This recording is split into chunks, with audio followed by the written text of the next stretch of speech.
encontré una presentación mía, entonces vamos a usar una de las que está en internet para aclarar algunos aspectos, ¿sí?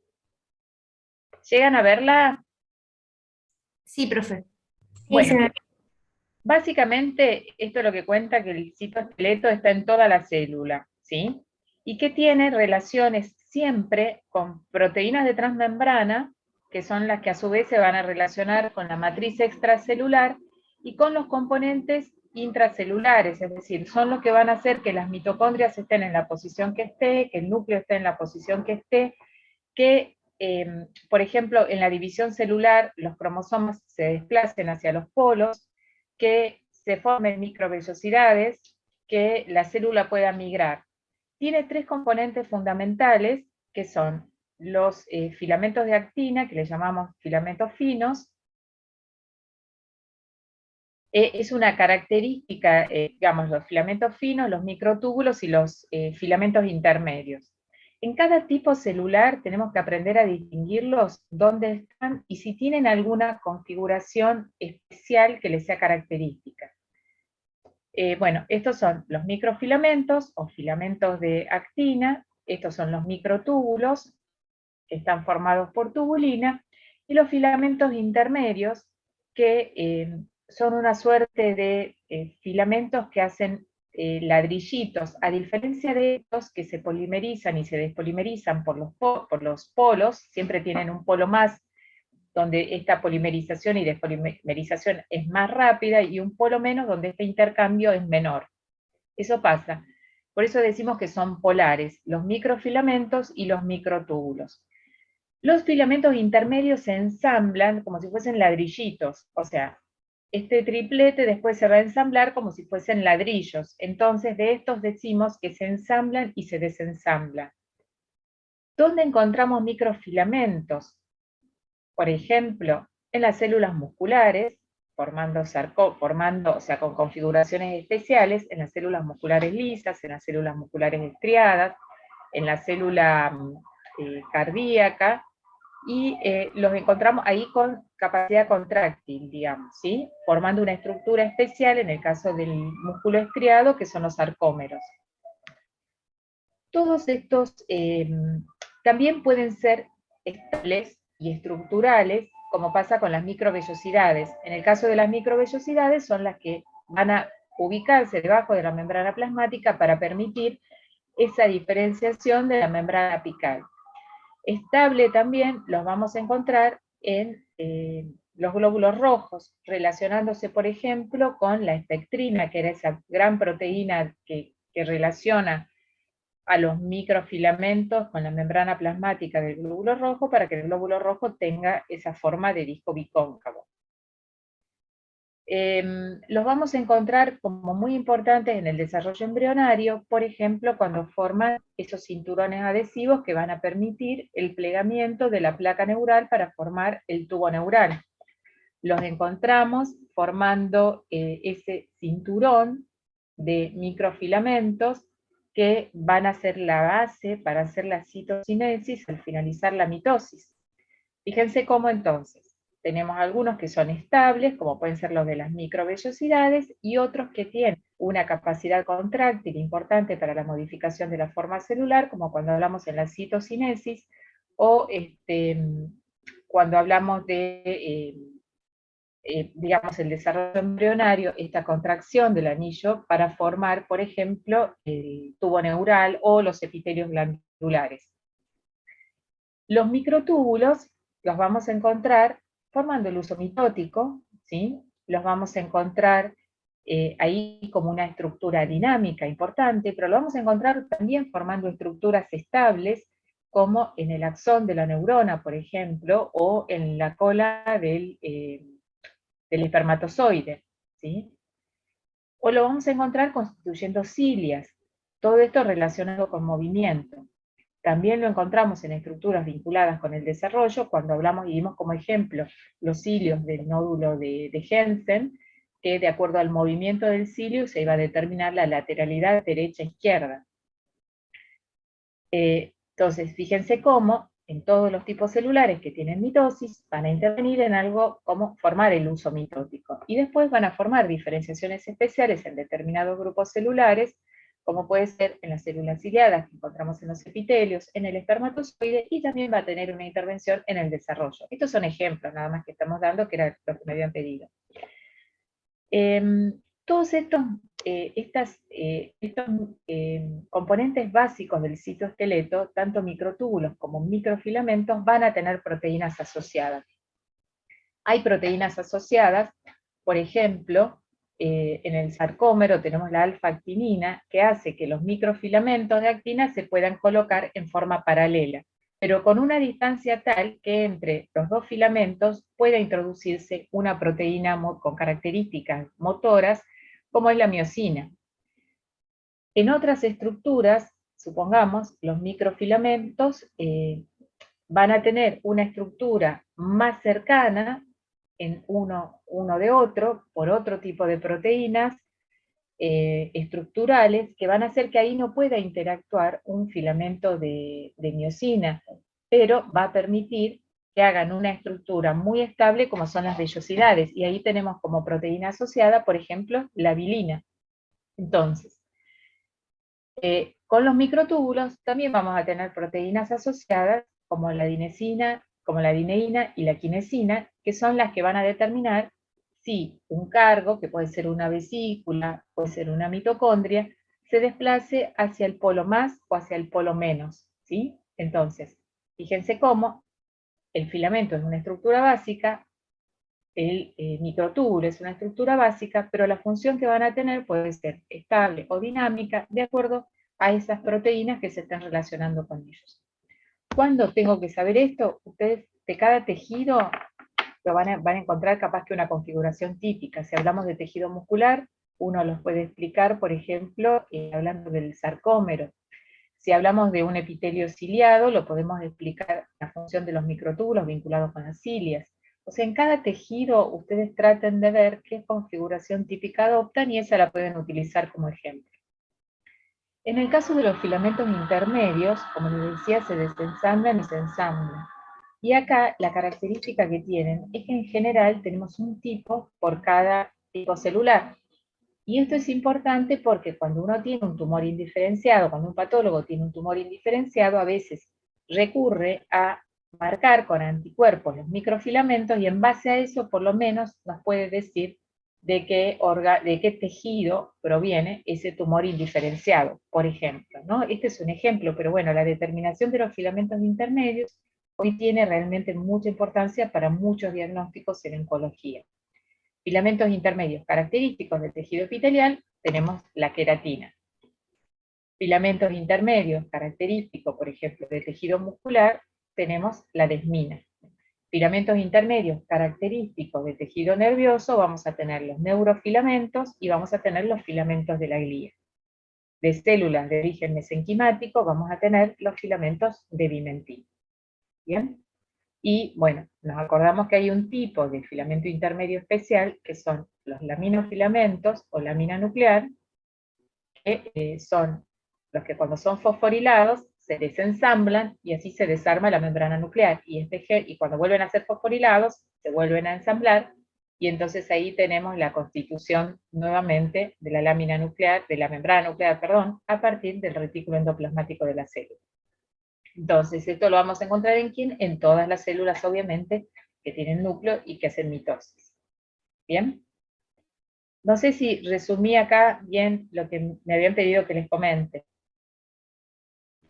Sí, profe. Genial, ¿Sí? gracias. Entonces, para no hablar en abstracto de cada uno, ustedes en cada tema del libro de histología, por eso es que les recomendábamos el ROS, ustedes en cada tema van a tener la característica de cada uno. Y volvemos a salir de acá. Bueno, yo les había propuesto revisar lo que es tejido óseo. No sé si quieren otro tema. Lo dicen y lo revisamos. Sí, profe, yo creía que sí, también se podía ver placenta y tejido nervioso, porque por ahí como que a la hora de ver los preparados de bulbo y médula espinal, al ver ahora histología de tejido nervioso, es como que por ahí estás medio limitado en describir el preparado en sí, no sé si me explico. Sí, Sí, ver sistema. bien, Entonces, eso. Y bueno, y placenta, por favor, si se puede. vamos, sí, ahí va.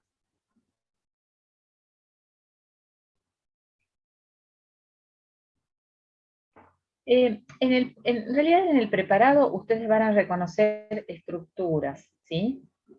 Lo que pasa es que lo que ustedes tienen que hablar cuando ven un preparado en realidad es de la teoría. O sea, vamos a reconocer las estructuras, pero cuando ustedes hablan, tienen que hablar de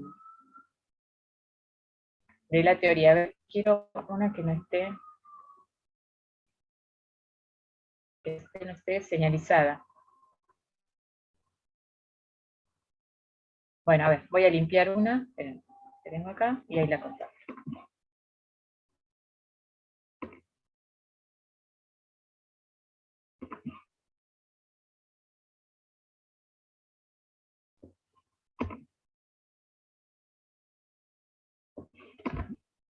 Ya llegamos.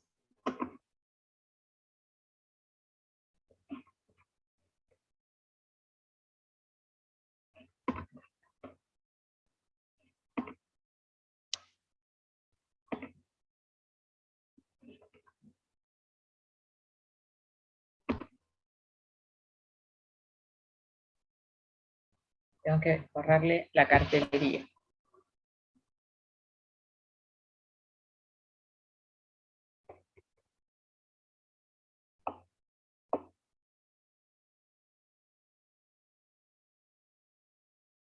¿Ahí la pueden ver? Sí, profe. Bien. Sí.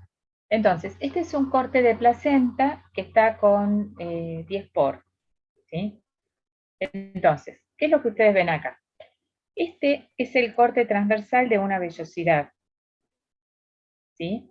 Este es un corte transversal de una vellosidad. Este es un corte ya más oblicuo, por eso tiene esta forma que ustedes ven acá, ¿sí? Pero bueno, si uno quiere señalar, va a ir a señalar lo típico. Acuérdense que en la placenta tenemos dos componentes. Uno es el endometrio y el otro es el corion, ¿sí? El, perdón, un segundo.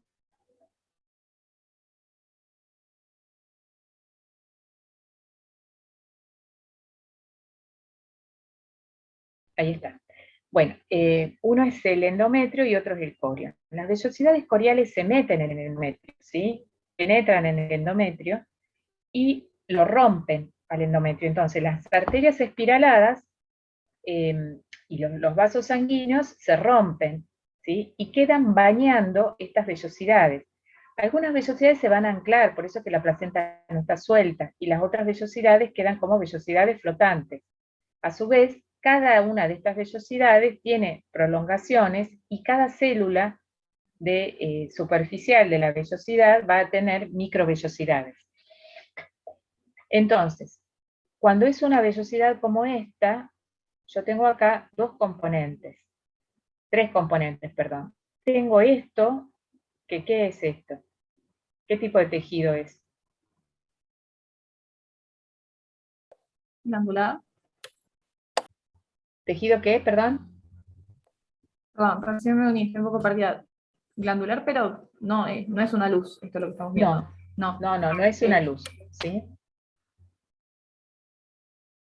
Tejido conectivo laxo. Es un tejido conectivo laxo, exactamente. Este es el mesodermo extraembrionario que forma el núcleo de la vellosidad, ¿sí? Y después tengo esto que ¿qué tejido es? El sin sitio, digamos, Claro, claro. pero ¿qué tejido es? ¿Qué tipo de tejido? Epitelial. Epitelial, perfecto. Entonces acá tengo mesénquima, que es mesodermo, esa es mesénquima, ¿sí? Que es tejido conectivo laxo, y esto que tengo acá, como ustedes decían, es sincitotrofoblasto y citotrofoblasto. Estos son glóbulos rojos que tienen núcleo, ¿sí? Porque son de estos embrioncitos, entonces ustedes tienen acá mesénquima muy vascularizado. Y esto que tienen acá es un tejido epitelial donde puedo distinguir células, fíjense acá que son cuboides, que alcanzo a distinguir el límite entre una célula y otra. Eso es el citotrofoblasto. Y estas otras, si ustedes se fijan acá, no tengo límite celular. ¿No ven? Fíjense que acá yo puedo distinguir un límite entre célula y célula. En cambio acá no. Esto es sin citotrofoblasto, esto es citotrofoblasto y esto es mesodermo extraembrionario. Esta es una vellosidad ¿de qué tipo? Si tengo vasos sanguíneos. Terciaria. Una vellosidad terciaria, bien.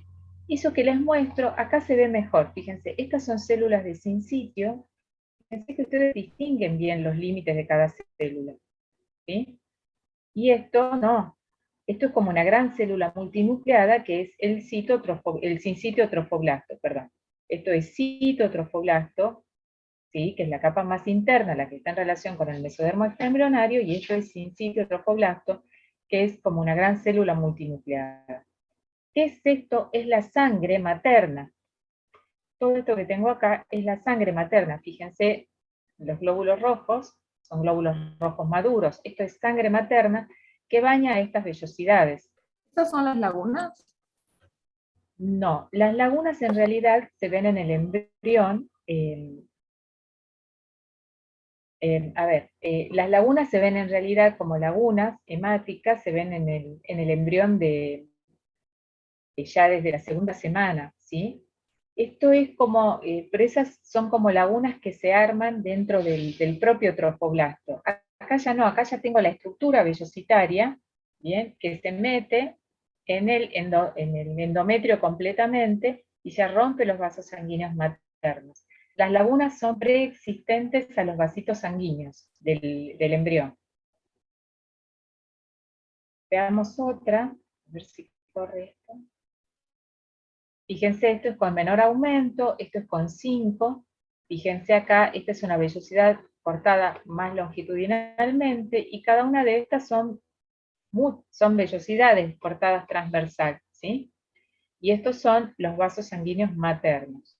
En otro corte, a veces se puede llegar a ver parte del endometrio, que acuérdense que queda revestido también después por sincitio y por citotrofoblasto.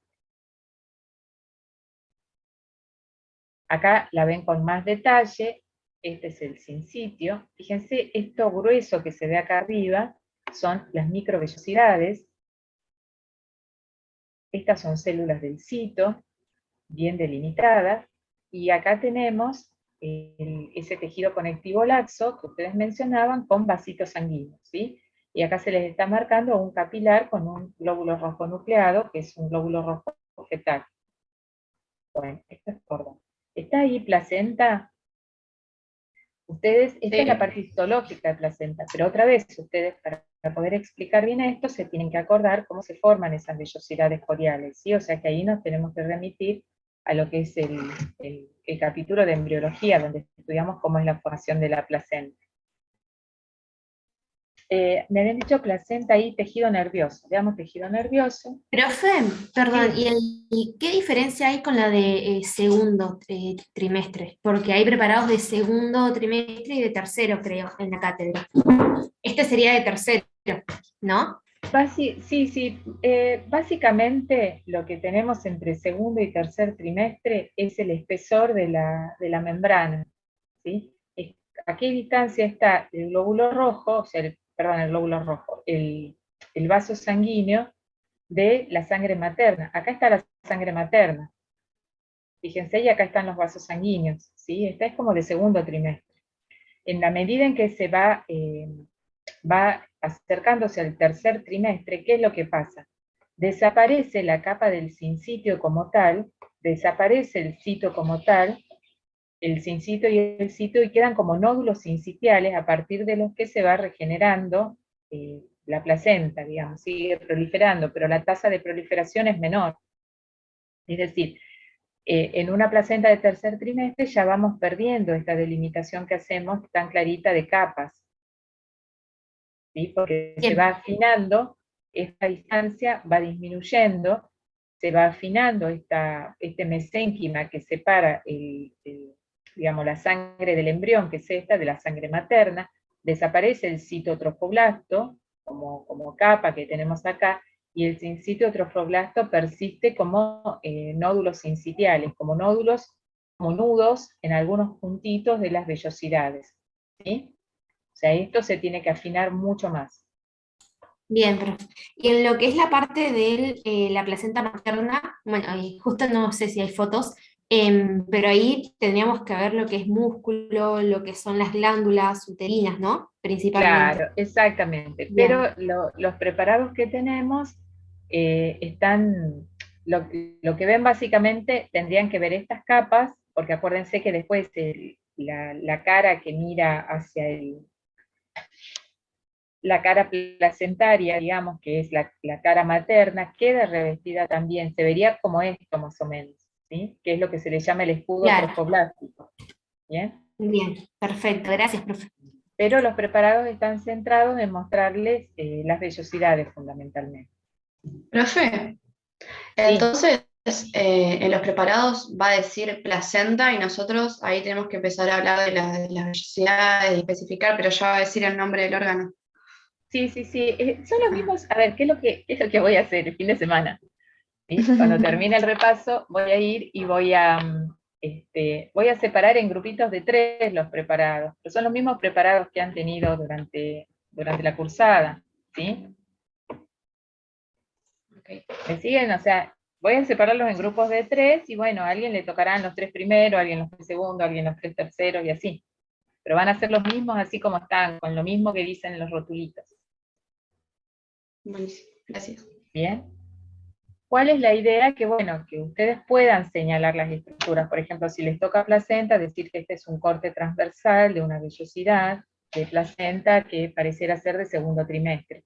Lo que tenemos acá es sangre materna y lo que tenemos acá son los vasos sanguíneos fetales.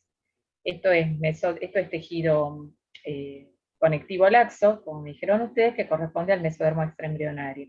La capa que sigue es la del citotrofoblasto, que son células que se alcanzan a delimitar bien, son células cúbicas, y el sincitotrofoblasto, que es como si fuese una gran célula multinucleada, que tiene muchas microvellosidades para aumentar la superficie de contacto entre el tejido embrionario y la sangre materna para favorecer el intercambio. Entonces, a medida que avanza el desarrollo de la placenta, que avanza el trimestre, ¿qué es lo que vamos a tener? Que esta capa se adelgaza.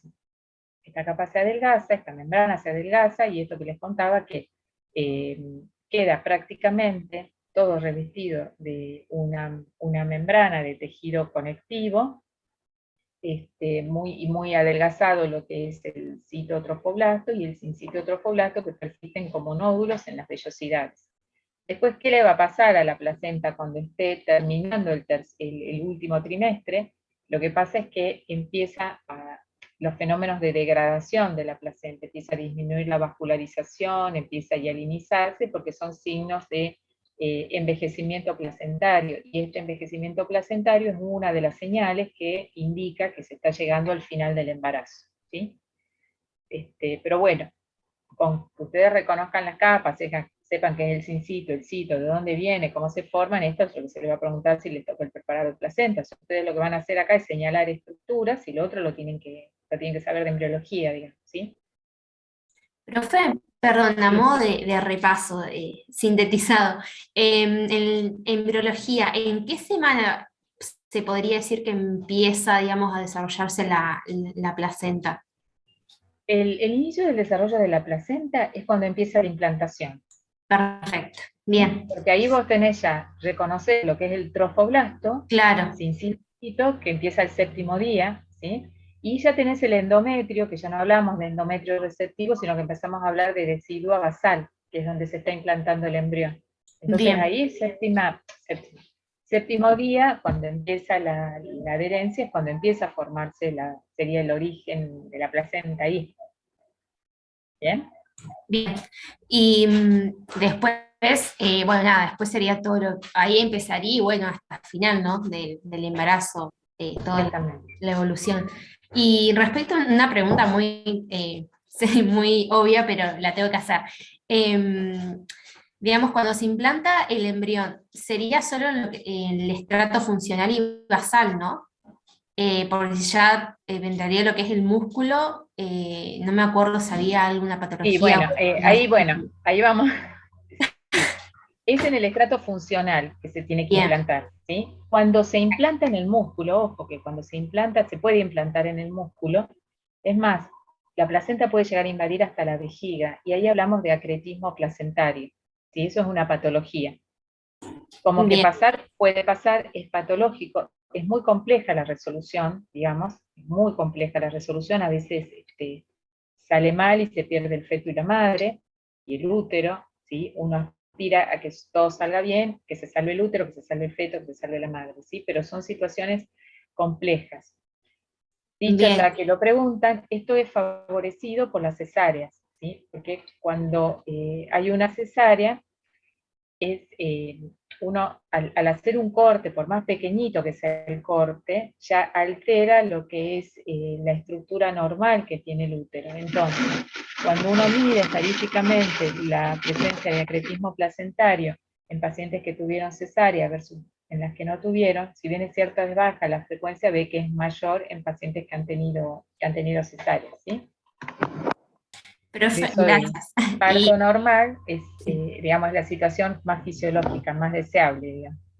bien, y ya que estamos con placenta, cuando se extrae el líquido amniótico, ¿no? Porque o sea, tiene que traspasar el tema de la placenta, ¿no es un poco riesgoso también? ¿O es por eso que se hace en determinada edad gestacional? Cuando se hace para por ejemplo, procedimientos diagnósticos. Claro, sí, Sí, no, en realidad cuando se toma el líquido amniótico se regenera rápidamente, ¿sí? O sea, si uno saca 10 centímetros, probablemente ya a la noche, si uno lo hace a la mañana, a la noche ya se recuperó, ¿sí? bien, Porque, digamos, en un feto normal, el líquido amniótico es la orina del feto, ¿sí? claro, O sea, pasa por la placenta, se filtra y el feto lo orina. No tiene tóxicos, decimos orina porque se elimina por el filtrado, pero en realidad no tiene tóxico, no tiene urea, no tiene nada. Es, digamos, es como un filtrado de suero, porque todos los tóxicos los está eliminando la placenta, ¿sí? Pero, digamos, o sea que ese no es el riesgo. Cuando uno hace la punción, el riesgo es, por ejemplo, que quede una fístula, es decir, que no se cierre, es raro, muy raro, pero puede pasar, que no se haga una esterilización correcta, entonces que pueda haber algún tipo de infección, también es raro, esto no pasa nunca, ¿sí? Pero eso, la amniocentesis es un procedimiento seguro. Cuando se hace una punción de placenta, hay que ver las semanas, ¿sí? Líquido amniótico a partir de la semana 16, que es cuando sabemos que hay una recuperación rápida del líquido, a partir de esa semana. De placenta se puede hacer a partir de la semana, dicen semana 12, pero en general, si uno lo hace en la semana 14, es mejor, se toca la placenta, y los riesgos son los mismos de los que mencionábamos antes cuando hablamos de líquido amniótico. Es decir, que quede una fístula, que haya un pequeño sangrado o que haya infección. Pero la verdad, en, no sé, más de 25 años de verlas, porque yo no las hago, yo cero aguja, pero de ver cómo las hacen acá en Buenos Aires, en diferentes lugares, y nunca he visto una complicación, ¿sí? Pero bueno, es lo que está escrito y es lo que uno explica que puede pasar cuando hace un procedimiento invasivo. Yo les doy otro ejemplo. Uno va y le sacan sangre venosa, uno va como si nada, pero en realidad hay una tasa de trombosis que puede haber a partir de una punción de una vena, ¿sí? La tasa debe ser más o menos de 1 en 1000. O sea, traducido, cualquier laboratorio que tenga una tasa importante de extracciones va a tener un evento de trombosis, ¿sí? Y no es porque le tomaron mal la muestra, es lo que está previsto que puede pasar porque la persona tenga una predisposición a hacer trombosis, porque justo la aguja rompió la pared de la vena y esto desencadenó una trombosis, porque a veces hay venitas que son muy sensibles al alcohol que uno usa para esterilizar y esto genera trombosis. Pero bueno, está dentro de lo que puede pasar. Ahora, por eso uno va a dejar de sacarse sangre cuando tiene una indicación, no, vamos y lo hacemos y no lo pensamos mucho, la verdad. Pero bueno, si ustedes leen complicaciones de extracciones de sangre venosa, van a encontrar la trombosis venosa. Buenísimo, profe, gracias. Distinta es la cordocentesis, perdón, donde uno con una aguja llega y punza los vasitos del cordón umbilical. Sí, ahí sí tiene una serie de riesgos, pero bueno, ese es un procedimiento que prácticamente ya no se hace más. Sí, perdón. Sí, yo tenía una duda, Sí. porque no me termina de cerrar esto de que, por ejemplo, la vellosidad terciaria, el citotrofoblasto esté como más como interno, y luego se relacione como afuera con esta placa, eh, placa coriónica, me parece. Bien. Sí, O cómo se relaciona con la cápsula citotrofoblástica externa. con el escudo, bien. Claro, ahí me pierdo. Dame un segundo porque yo tengo, a mí en su momento me costó también, ¿eh? Dame un segundo, a ver dónde está.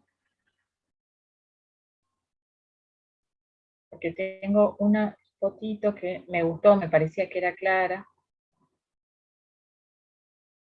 Voy a encontrar.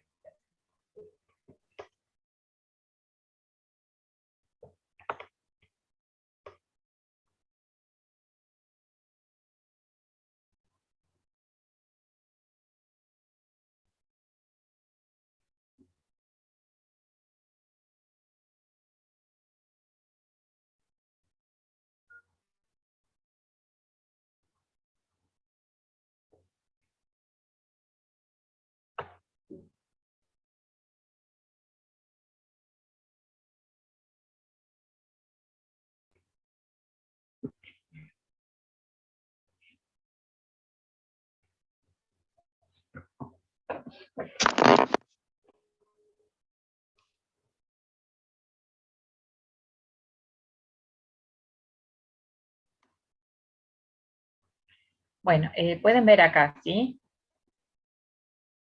Sí se ve. Bueno, esto que está acá, esto es endometrio. A ver si estoy mirando bien, denme un segundito.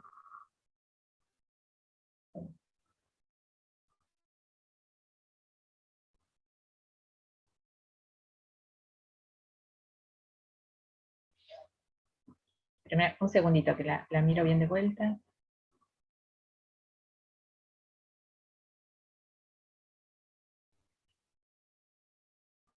Bueno, esto que tenemos acá es endometrio, ¿sí? ¿Lo ven? ¿Sí? Sí, Sí, profe.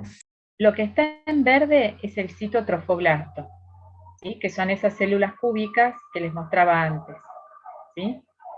Y lo que está en rosadito es el sincitio trofoblasto. ¿Bien? Entonces, acá estamos en la, ahora les muestro otra después. Acá estamos en cuando se toma contacto el endometrio con el trofoblasto. Fíjense cómo el citotrofoblasto siempre va a ser una sola capita, pero acá el sincitio empieza a proliferar y empieza a meterse dentro de esto que es el endometrio. Al principio forma esto, que son las lagunas trofoblásticas, donde tenemos básicamente secreciones, agua, electrolitos, glucógeno, ¿sí? Que es lo que mencionábamos antes, y cuando rompe los vasitos maternos, estas lagunas se van a llenar de sangre, ¿sí? Que es lo que preguntaba hace rato la compañera. Esto ya es en la segunda semana del desarrollo. Pero fíjense qué pasa. Lo que al principio era dos tejidos que se pegaban entre sí, empiezan a desarrollar estas prolongaciones que son las vellosidades. Entonces, esta sería una vellosidad de anclaje, que es la que queda anclada en el trofoblasto, en el endometrio, pero esta y va a tener un núcleo de citotrofoblasto. ¿Bien? Este es el mesodermo extraembrionario. Acá el mesodermo extraembrionario se mete en el núcleo de la vellosidad. En este mesodermo extraembrionario se van a desarrollar vasitos sanguíneos. Si yo hago un corte acá, tengo la imagen que veíamos antes. Un corte transversal, voy a tener Esta vellosidad que aparece redondita, sin sitio trofoblasto hacia afuera, sin sitio trofoblasto, citotrofoblasto y los vasitos sanguíneos en medio de este tejido conectivo. En ese corte transversal, esta vellosidad aparece rodeada de sangre materna. ¿Vamos bien hasta ahí? Sí, hasta ahí súper. Hasta ahí vamos, bien. ¿Qué es lo que va a pasar a continuación? Esta vellosidad se tiene que anclar acá, ¿sí? En el endometrio van a quedar algunas vellosidades flotantes, pero se tiene que anclar para darle soporte a esta unidad feto-materna.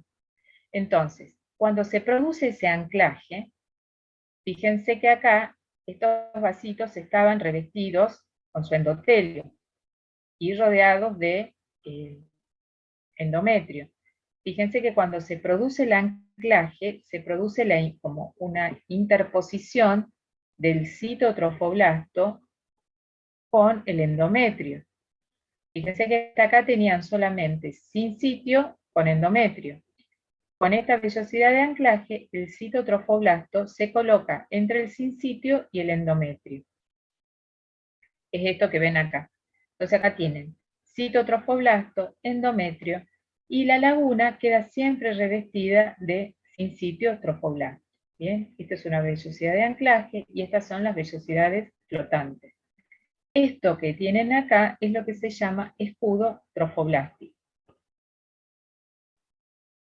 Bien, entonces acá ¿quiénes se van a relacionar? El endometrio con el sinsitio trofoblasto. Acá ya no le llamamos más endometrio, sino que le vamos a llamar decidua basal. Ahí te explico lo que me preguntabas. Sí, sí, ¿Sí? justamente ahí me perdía cuando, en el fondo como que se dan vuelta las capas del sin sitio con el sitio, pero justo Exactamente. parte más Lo externo. importante, tal cual, lo importante es que siempre el contacto con la sangre materna, que es acá, siempre va a estar dado por las células del sinsitio trofoblasto. Lo que cambia en el escudo trofoblástico es que la placenta, lo que sería la decidua basal, perdón, se va a relacionar directamente con el citotrofoblasto. Esto que vemos acá, que es esta invasión, acá se produce una invasión de los vasos sanguíneos maternos, tiene, por células que vienen del trofoblasto, estos últimos tiempos se le ha dado mucha importancia, porque aparentemente cuando esa invasión no sucede de manera adecuada, esto propiciaría que después haya eventos como un mal desarrollo de los vasos sanguíneos fetales, o que suceda una hipertensión arterial en la madre, a veces muy grave, inducida por el embarazo, ¿sí? Se debería a este periodo en el cual se produce esta interacción entre el trofoblasto y los vasitos sanguíneos maternos, ¿sí? Entonces, esta parte es lo que se llama escudo trofoblástico, y estas son las vellosidades. Esta es la cara del endometrio, que ahora le llamamos decidua, y acá están las vellosidades que se insertaron.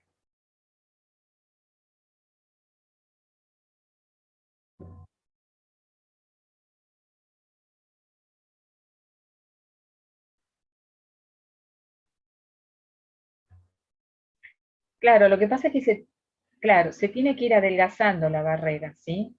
Esa es la diferencia que tenés. Y cuando hablamos de envejecimiento placentario, es que hay un periodo de maduración óptima, que es al final del segundo trimestre y comienzo del tercero, donde la barrera es muy delgada y la verdad permite buen intercambio. Pero a medida que se acerca el final del embarazo, ese intercambio va disminuyendo porque hay mucho tejido conectivo y empiezan a aparecer procesos como de hialinización y de envejecimiento placentario.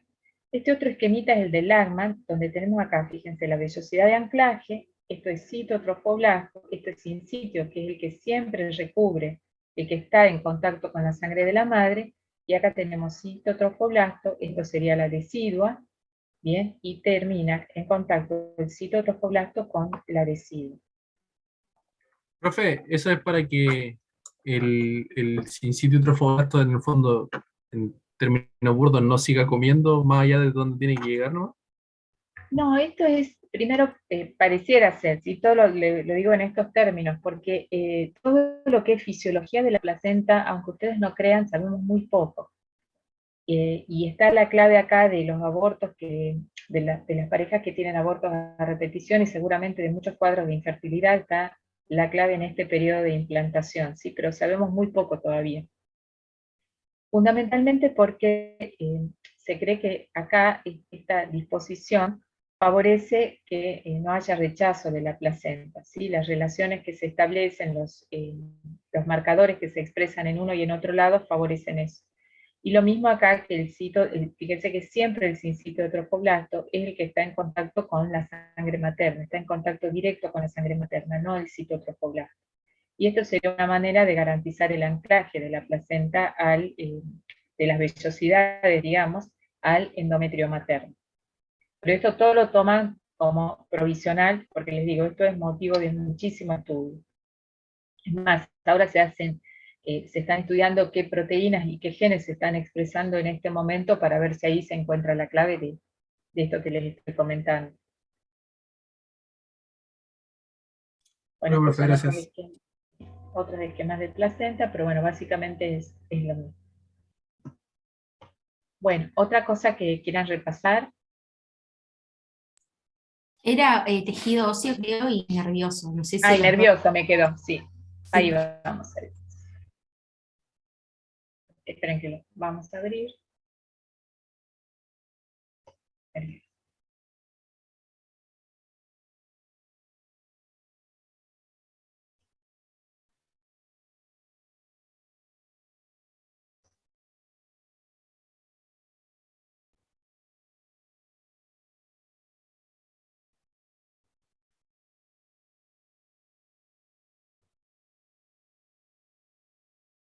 Bueno, en esta parte de tejido nervioso, lo que ustedes tienen que saber es sustancia gris y sustancia blanca. Bien, porque todavía no vemos algunas características de órganos. Entonces, en el preparado que sea que les toque, ¿sí? Tienen que reconocer dónde está la sustancia gris, dónde está la sustancia blanca, y poder hablar de qué hay en cada una. Supongamos, esto es de médula, entonces ustedes van a ver en el medio el conducto del epéndimo, y después van a ver, todo esto es sustancia blanca, y acá van a tener los núcleos de sustancia gris, ¿sí? Entonces, ¿ustedes qué cuentan ahí? Bueno, la sustancia gris está formada por las neuronas, cuál es la ultraestructura de las neuronas, cuál es la función que tienen, ¿sí? Y si ustedes hablan de sustancia blanca, van a decir que, bueno, que la sustancia blanca es, en este caso la encuentran en la parte periférica y que está formada por las prolongaciones de los axones de las neuronas que encontraron en la sustancia gris. Van a contar cómo es un axón, qué tipo de células forman la mielina, ¿sí? Y de cada una de ellas van a decir cuáles son las otras células que encuentran en la sustancia gris, además de las neuronas. Entonces van a hablar de los astrocitos, lo mismo cuando hablan de sustancia blanca, van a hablar de astrocitos, van a hablar de oligodendrocitos, van a hablar de microglia, pueden hablar de la barrera hematoencefálica si les preguntan, ¿sí? Pero básicamente acá, a ver, si ustedes no ven el cartel de médula espinal, no lo ven, y yo les muestro esta foto, ¿qué me van a decir? Esto es tejido nervioso, no me pueden decir otra cosa, ¿sí? Van a decir, este es tejido nervioso, y van a decir, esto es sustancia gris. ¿Por qué sustancia gris? Porque, bueno, veo una neurona. Entonces van a poder describir la neurona, y van a decir, bueno, que tiene un axón, que tiene prolongaciones, que son una prolongación única, que es el axón, y otras prolongaciones que son las dendritas. Distinguen el núcleo, que es un núcleo con cromatina clara, un núcleo evidente, y estas estructuras que son los corpúsculos de Nissen. ¿Qué son? Son polirribosomas, y ribosomas asociados al retículo endoplasmático rugoso. ¿Por qué? Y bueno, van a contar ahí que se forman los neurotransmisores, que muchos de ellos son proteínas, pueden contar como el transporte anterógrado, el transporte retrógrado de la neurona, o sea, van a hablar fundamentalmente de eso, ¿sí? Y cuáles son, ubicar qué es un oligodendrocito, qué es una microglia, es difícil. Acá oligodendrocito no va a haber, porque es sustancia gris, así que van a tener células de la glía que probablemente correspondan a astrocitos, ¿sí? Las células de la microglia en general van asociadas a los vasitos sanguíneos y son muy parecidas a las células endoteliales. Pero básicamente es eso lo que pueden hablar de acá. Epitelio ependimario, acá lo vemos, es un epitelio que es, de acuerdo a las regiones, puede ser cilíndrico, simple, acá lo vemos como cilíndrico simple, y tiene microvellosidad, ¿sí? Eso es lo que podemos contar. Bueno, esta es sustancia blanca. Fíjense qué es lo que veo el axón, que son esos puntitos, este es un corte transversal, y veo acá una vaina de mielina que lo rodea, ¿sí? Entonces también acá, ¿qué van a hablar? De cómo es la vaina de mielina, del sistema nervioso central, cómo rodea el axón, cómo se forma, qué función tiene, cómo es la célula que forma la vaina de mielina, ¿sí? Pero siempre es esto, es sustancia gris, sustancia blanca, y ubicar en el preparado la mejor zona que ustedes puedan, donde vean neuronitas, eso va a ser sustancia gris, donde no vean neuronas, y vean esto, de esta forma así, es sustancia blanca. Médula espinal y bulbo son muy parecidos. La diferencia está en que en la médula ustedes tienen el conducto del epéndimo que es central, y acá es periférico, porque esta es la parte del bulbo que va a formar el cuarto ventrículo. Pero bueno, no los vemos como órganos ahora, sí vemos el tejido nervioso.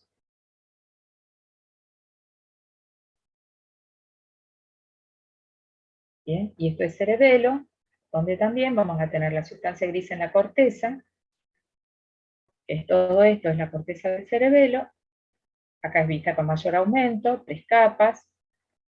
Sí, que esto es fácil, esto lo pueden estudiar porque no tiene problema, que es la capa de células granulosas, la capa de célula Purkinje y la capa de células moleculares. Pero lo más importante, vuelvo a decirles, es distinguir sustancia gris de sustancia blanca y poder hablar de eso, ¿sí? Así se ven los oligodendrocitos. Fíjense el núcleo rodeado de un halo claro periférico. Diferencia con el axón, que el axón es un puntito, ¿sí? En cambio estos son claramente núcleos. Bueno, esto no es nada, esto no es nada. Acá vienen distintas formas de neuronas. Acá es una célula vista con mucho aumento. Esto no lo van a ver ustedes, ¿sí? Estas no van a estar, que son preparados con MISL. Y esto está con un aumento de 100 por. Este es el corte de nervio, también lo mismo, o sea, ustedes van a ver acá estas células más gorditas, que son las células de Schwann. Acá tienen el axón, rodeado de la vaina de mielina, los nódulos de Ranvier. Esto es lo que se puede señalar. Después, todo lo otro que ustedes hablen de cómo es la estructura de un axón, qué hace la célula de Schwann, qué diferencia hay entre la formación de mielina en el sistema nervioso central y en el sistema nervioso periférico, qué función tienen los nódulos de Ranvier, todo eso es teoría. ¿Bien? No hay mucho más para señalar acá. Si ustedes quieren mostrar tejido conectivo, vamos a mostrar el endoneuro no se ve, pero sí puede mostrar el perineuro, y un tejido conectivo más denso es el epineuro. Bien, fíjense acá, esto es nervio, que es lo más clarito, y acá tienen perineuro. Y si nos vamos más hacia afuera acá, tenemos un tejido conectivo más denso, y en general rodeado de tejido adiposo, es el epineuro. Bien, ¿qué otra cosa diríamos de acá? A ver qué se les ocurre. Vuelvo a decirles, lo que podemos señalar son cosas puntuales, el resto es lo que ustedes van a hablar desde el punto de vista teórico, qué representa cada cosa, cómo se forma, de dónde viene, qué función tiene.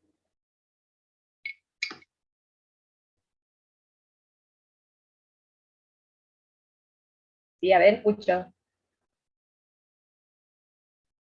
Los tipos de transporte, por ejemplo. Sí, también. ¿Sí? Ustedes tienen un tipo de transporte. Acá otra vez hablamos de lo que hablábamos al principio, que decíamos cómo es la estructura del axón. Fíjense que si yo les quiero mostrar eso, tengo que ir a buscar una clase, ¿sí? No se los puedo mostrar acá de los preparados. Pero acordémonos cómo es la estructura, que es lo que hablábamos antes, que teníamos microtúbulos, que son paralelos al eje del axón, y teníamos microfilamentos que favorecen la estabilidad de estos microtúbulos y la conformación del axón. Esos microfilamentos son neurofilamentos. Y nosotros sí vamos a tener proteínas asociadas a los microtúbulos que van a permitir que los neurotransmisores que se forman en el retículo endoplasmático rugoso, que se modifican en el complejo de Golgi, salgan del complejo de Golgi formando vesículas. Esas vesículas se asocian a proteínas motoras y van a ser transportadas como si fueran rieles por los microtúbulos. Y quedan almacenadas, fíjense que ahí pueden hablar de exocitosis, quedan almacenadas en la terminal axónica. Cuando la membrana se despolariza, se produce un influjo de calcio, se produce el estímulo, ¿sí? Se activan las SNARE para que esas vesículas se fusionen con la membrana presináptica y vuelquen su contenido hacia la hendidura sináptica. Esto dura segundos, el neurotransmisor interactúa con la membrana posináptica, parte es destruido y parte es recaptado por nuevas vesículas, es decir, por un proceso de endocitosis, en este caso es una endocitosis mediada por receptor, porque los neurotransmisores se van a pegar a receptores que tiene la membrana presináptica, y de ahí se forma una vesícula nueva que va a ser transportada en dirección contraria, es decir, hacia el núcleo de la célula para ser reciclada, tanto su contenido como la membrana. Entonces acá tienen primero el transporte anterógrado y después tienen el transporte retrógrado. ¿Sí? Todo esto lo pueden hablar a partir de, digamos, si queremos comentar algo del axón, por ejemplo. ¿Bien? Buenísimo. ¿Sí? Traten de hablar sin que les pregunten tanto, ¿sí? O sea, cuando les toque un tema, ustedes gatillen todo lo que se acuerdan en ese momento de ese tema particular. Y siempre apunten a los que más saben del tema, ¿sí? Lo mismo cuando señalen, tienen que señalar lo que ustedes reconocen sin lugar a dudas que es eso. No busquen la mancha de colorante, busquen la zona donde se ve bien, que eso es lo que hacemos nosotros. Cuando sacamos una foto, el preparado tiene zonas que son buenas y tiene zonas que no son tan buenas. Entonces, lo que uno hace para elegirlo es encontrar la mejor zona disponible dentro del preparado.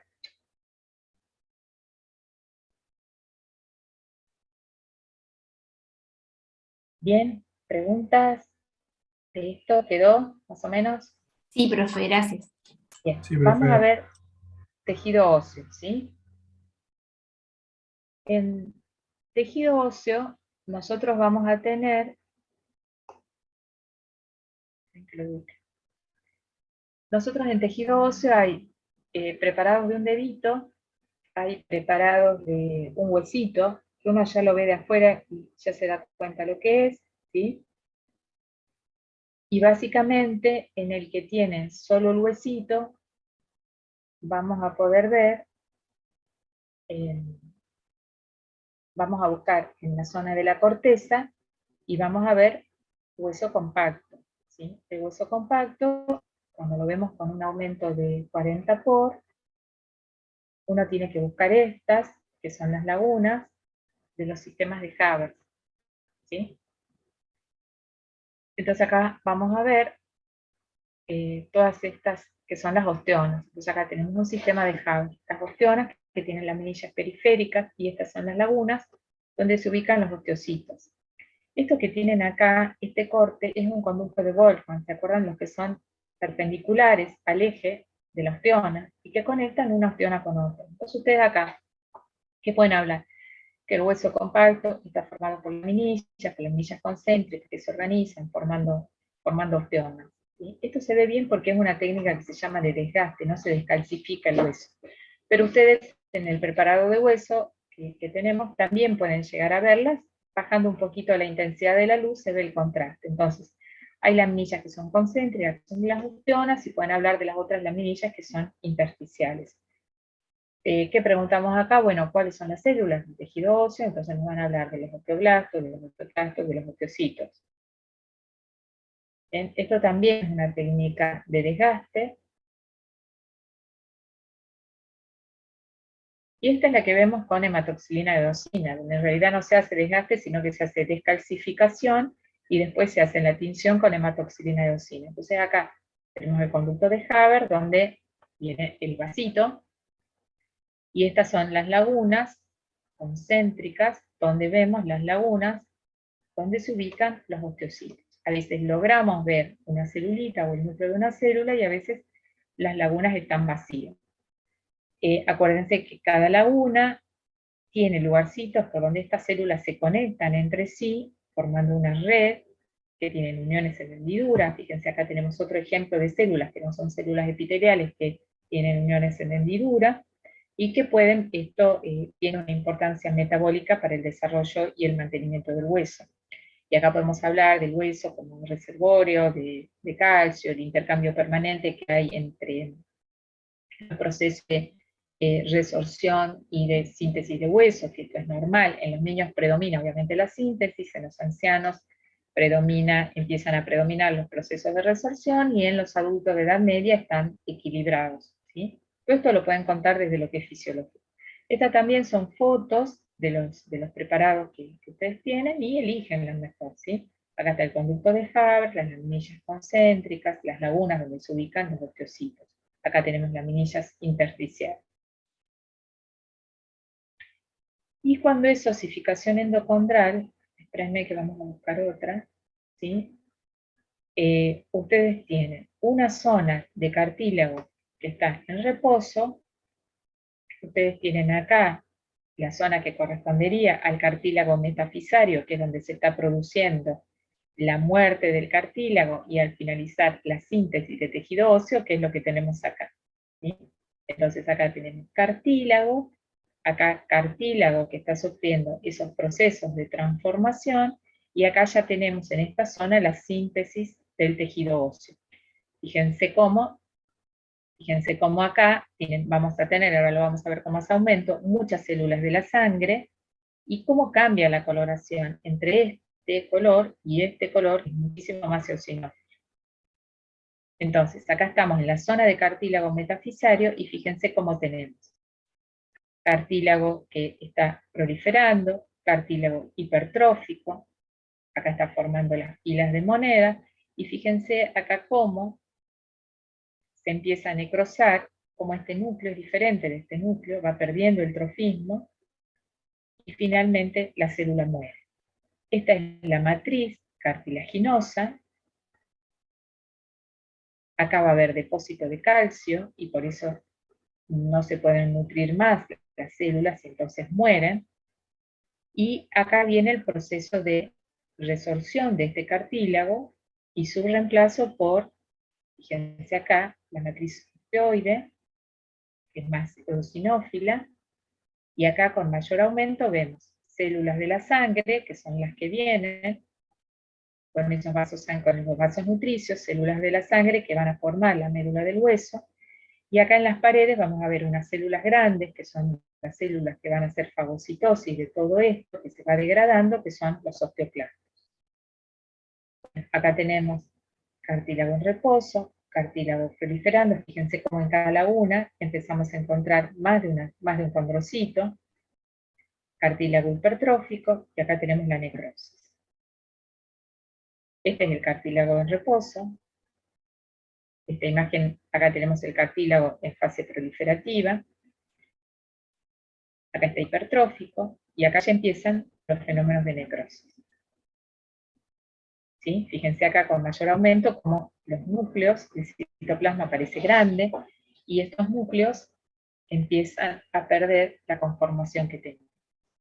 Acá muere el condrocito, se reabsorbe la matriz, se reabsorben los condrocitos, y empieza a ser reemplazado, ahí voy un segundo, va a ser resorbido. Mira, acá tienen osteoclasto, ¿sí? Que lo vamos a encontrar ahí, y se empieza a depositar la sustancia osteoide. Sí. Una consulta, estos no serían los grupos isógenes, ¿no? Porque eso se da cuando están en mitosis. En realidad, claro, esto sería un grupo isógeno. Ah, bien, perfecto. ¿Sí? Lo que pasa es que después quedan dentro de la misma laguna, también cuando se mueren. Pero el término isógeno lo aplicamos al principio cuando, bueno, son células que quedan en la misma laguna cuando proliferan. ¿Sí? Bien, gracias, profe. Profe, una consulta. Digamos, ahí en la formación nueva de hueso, ya van a ver el cartílago, digamos. ¿Esas células osteoprogenitoras van a entrar por vasos que se originan del pericondrio que después pasa a ser periósteo? ¿O cómo es que llegan ahí? Así llegan, así como lo estás contando. Lo tenía esa duda. No, llegan ahí. Ahí llegan las células osteoprogenitoras, y las células las células que estudiamos después que van a formar la médula ósea, ¿sí? Las células Claro, madres de la hematopoyética, médula sí. ósea. Exactamente, tal cual, es así. Fíjense, esto es sustancia osteoide que se está depositando. ¿Bien? Fíjense la diferencia que hay acá con la matriz cartilaginosa, ¿sí? Esto es muy celular y muy vascularizado, y el cartílago es completamente avascular. ¿Bien? Esto es lo que van a tener. ¿Qué es lo que van a reconocer ustedes? Las zonas del cartílago, ¿sí? Reposo, proliferación, hipertrófico, necrosis, y el reemplazo por la zona de osificación. Pero ¿qué es lo que van a hablar? Y tienen que hablar de todo, y qué es lo que pasa en cada una de las fases, cuáles son las células del tejido óseo, cuáles son las células del tejido cartilaginoso, qué importancia tiene este cartílago metafisario. Ustedes saben que es para el crecimiento, en longitud de los huesos, ¿sí? Y visto con mayor aumento, tenemos los osteoblastos, que son esas células grandes que les decía, perdón, los osteoblastos que están en la pared de esas espículas óseas que se van formando, y los osteoclastos, los osteocitos están en la laguna, y los osteoclastos son esas células grandes, multinucleadas, que las vamos a encontrar también en las espículas o cercanas al tejido cartilaginoso, porque son las encargadas de la resorción. Ustedes acá pueden contar, ¿se acuerdan ahí también hablando de los microfilamentos? Acá teníamos una zona, que es la zona, también podemos hablar de exocitosis con el osteoclasto, pero bueno, acá es como que separábamos la zona del osteoclasto que estaba expuesta a las vesículas que tienen la capacidad de hidrolizar, digamos, los tejidos.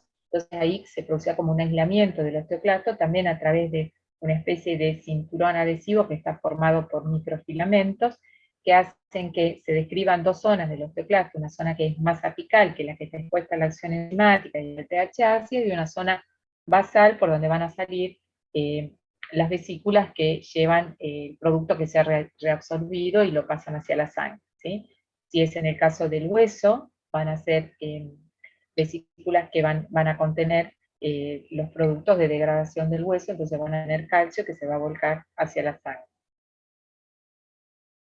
Bueno, acá tienen, esto es una articulación, esta es la que les decía que es un corte de un dedito, tienen dos, una que es un corte de un dedito, y entonces ahí de los dos lados, porque son esos largos, tienen zonas de operación, y la otra es un fémur, donde, bueno, en la zona de la cabeza del fémur tienen que está osificada, ¿sí?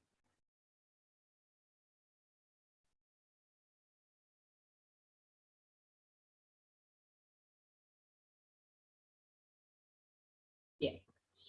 ¿Preguntas acá de esto?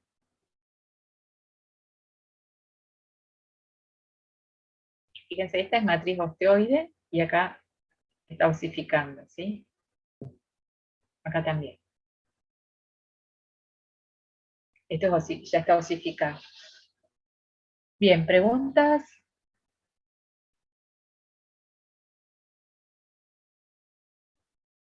¿Algún otro preparado que quieren que veamos?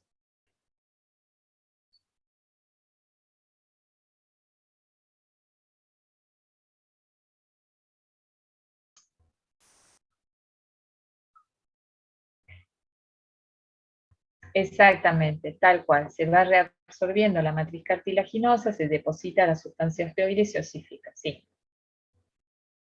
Eso es finito, ¿eh? Cuando nosotros vayamos a mostrar lo que estemos recontra seguros que veamos ahí, ¿sí? No, cuando uno estudia va encontrando cosas más finas, ¿sí? Eso es así. Y le van surgiendo más dudas. O sea, cuando uno más estudia, más dudas tiene. Pero ustedes para los parciales o para los finales es más grueso. Bien, después si se acuerdan de lo finito lo comento. Pero digamos, vamos a estudiar lo más grueso. Bien. ¿Alguien de la comisión D acá? D de dedo. Y yo. Yasmín. Bueno, yo les pasé, y de la comisión E, Pasaron la nota que dejaste en Pelco. bien, Pasaron a los grupos. bien. La idea es empezar, como el viernes no hay, es empezar temprano, ¿sí? digamos, vamos a estar como tutores de refuerzos para tomar el parcial más tempranito. Entonces, después que rindamos el escrito, nos quedamos 2 minutitos más, abrimos ahí una sesión de Zoom donde les mostré, y vamos a coordinar bien el horario para que no se les superpongan si es que tienen otra actividad ese día. Pero en la medida de lo posible, los que puedan, empezamos un ratito antes, a las 11 o a las 12, ¿sí? Ok, buenísimo. ¿Bien? Ahora les aviso a los otros chicos. Dale. Epidídimo no lo tenemos incluido en el parcial, ¿sí? Está, si quieren yo se los muestro, tengo fotos, pero no va a incluir. Lo saqué porque no había cantidad suficiente de preparados para las mostraciones.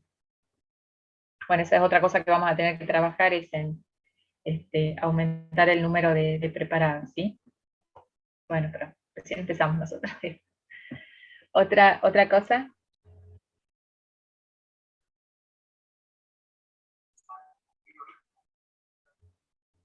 Bueno, los dejo que estudien entonces, atentos la semana que viene, nos vamos. Profe, dando. disculpa, Sí, sí. ¿podría hacer un repaso rapidito de próstata? Bueno, vamos con Por próstata. favor.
Bueno, acá esta está señalada, ¿sí? Fíjense qué es la característica, es un epitelio glandular, ¿sí? Uno lo ve y dice, ah, estas son glándulas porque tienen una luz, ¿sí? Y se le llama polimorfa porque tienen como formas diferentes, ¿sí?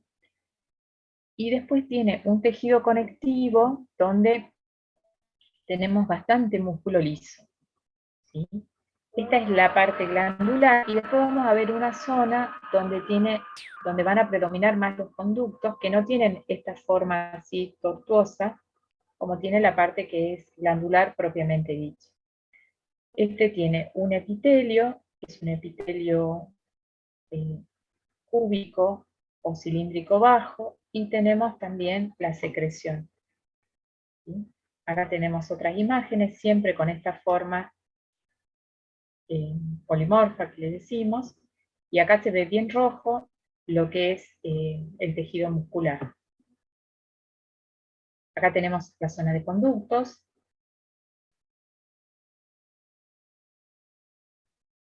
y acá con mayor aumento. Fíjense, acá están las células, acá está más cilíndrico, ¿sí? Todos estos son productos de secreción que tenemos acá.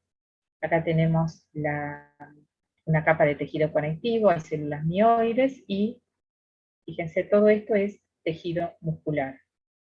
¿Cómo distingo el muscular del tejido conectivo denso? Fíjense que acá la célula, el núcleo de la célula está en el interior de esa formación, no está por fuera, mientras que el fibroblasto, si ustedes se fijan, a ver a dónde tenemos acá, ¿sí? Está por fuera de la parte rosada, porque las fibras no incluyen al fibroblasto, ¿sí? En cambio esta claramente es una célula muscular lisa. Y acá también tenemos estas células mioides, que son comunes de encontrar en las membranas basales de las glándulas de secreción externa. ¿Qué es lo que van a contar acá? Bueno, van a contar cómo es la estructura, cuál es la función, cuál es la secreción de la glándula prostática, a partir de qué estructura embrionaria se desarrolla. Fíjense acá, músculo liso, y acá tienen el tejido conectivo, que es un tejido conectivo laxo. ¿Bien? Acá, si el corte de la glándula, en vez de ser estrictamente transversal, que sería esto, es un poquito oblicuo, van a haber varias capas de núcleo, ¿sí? Pero en realidad, puedo decirles para mostrar, mostramos lo más típico, que es esto, ¿sí? Un epitelio simple. Cilíndrico simple, casi en toda, a veces se la ve como un poquito más bajo. Bueno, esto ya es tubulación ínfima. ¿Bien? Muchas ¿Está? gracias. Esto es lo que podemos señalar, vuelvo a decirles. Todo lo que ustedes puedan hablar o acotar es de la parte teórica, ¿sí? Cómo Lo de se las forma, cómo es, qué función tiene, ¿sí? Lo de las concreciones prostáticas, perdón, ¿se Sí, van a ver o tendría que este ser? preparado, sí, estos preparados no tienen, ¿sí? Los preparados nuestros no tienen esas concreciones pancreáticas, porque no es esto. Estas son células que se han descamado y es producto de secreción, ¿sí? Por ahí vemos algo, pero no es lo típico, ¿ven? Estas no son concreciones, estos todos son productos de secreción de los conductos, ¿sí? Acuérdense que esas concreciones también se ven en próstatas de individuos más maduros, probablemente este sea un macho más joven.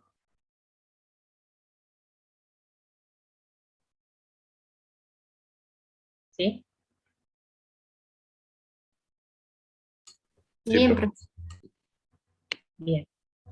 Eh, de lengua, lo que va a entrar de lengua es como para reconocer un epitelio estratificado, ¿sí?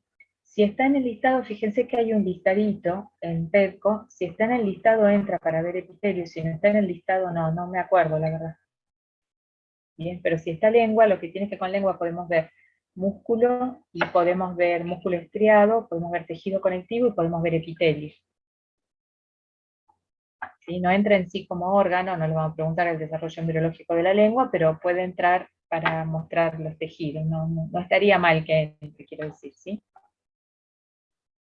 Profe, disculpe. Entonces Sí, de esa listita solamente sacaron epididimo. solamente pedimos, sí. Gracias. Pero con esa lista vamos a armar los tríos de preparados para cada uno, ¿sí?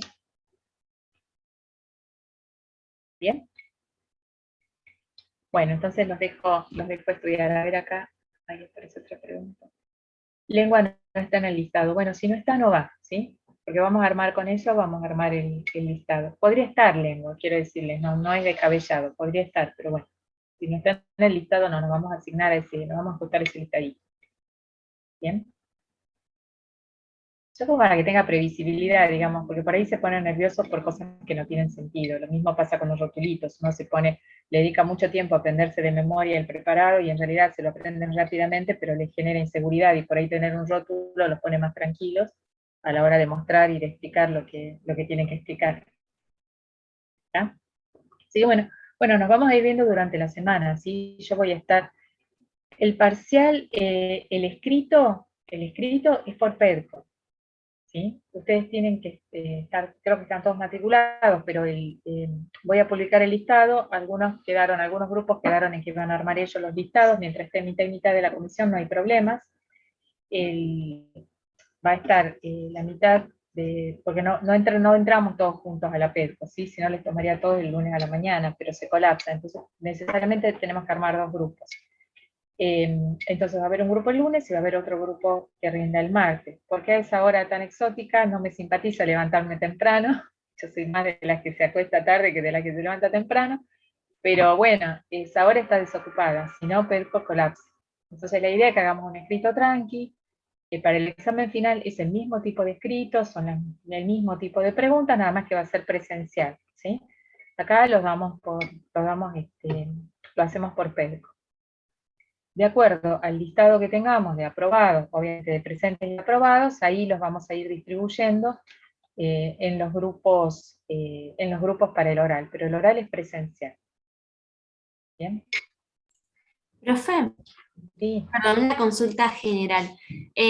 Las semanas de gestación y las semanas de embarazo, ¿consideran las semanas de embarazo 2 semanas más que las de gestación? Sí.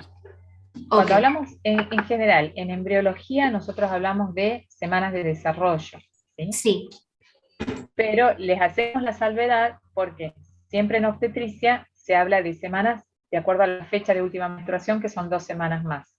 bien, Entonces, como ustedes están viendo imágenes y todo eso, y después van a ver obstetricia, entonces, bueno, vamos haciendo ese juego de a qué corresponde, para que nos habituemos al cálculo, a qué corresponde cuando hablamos de desarrollo embrionario versus cuando hablamos de semanas de embarazo de acuerdo a última menstruación o cómo las tiene tabulada la ecografía.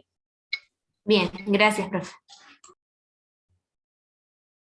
Bueno, muy bien, nos vamos a ir viendo durante la semana entonces, ¿sí?